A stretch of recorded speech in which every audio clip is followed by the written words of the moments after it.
আমি তার শেষবারের মতো কইতেছি আমার জামাইয়ের পিছন ছাইরা দি, নাহলে কিন্তু তোর ব্যবস্থা আমি করুম। জামাইটা তো পরে, এখন তো আমার বয়ফ্রেন্ড।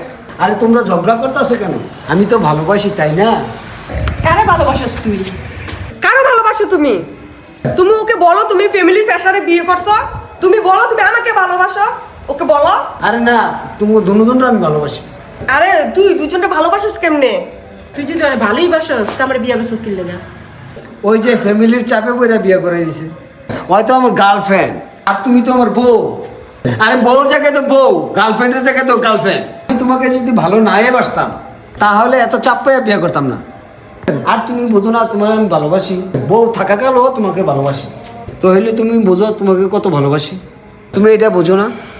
শোনো, এখানে আমাকেও সেটিং দিবা, ওইখানে ওকেও সেটিং দিবা, তুমি দুইটাই রাখো না, বউ রাখো গার্লফ্রেন্ডও রাখো। তুমি আগাও খাইবা, তুমি গুঁড়োও খাইবা। আমার তো মন চায় মাঝখানে খাই। তোমার মাছ কেন খাইতে মন চায়? ডাইরেক্ট গায়ে হাত, জামার গায়ে হাত, ডাইরেক্ট পুরুষ নির্যাতন। বউর চাপে বেড়ে প্রেম করলাম, তুই আমার লোক এরম করলি। তোরে আরো মারার উচিত। এর লাগে আরেকটা রাখা উচিত।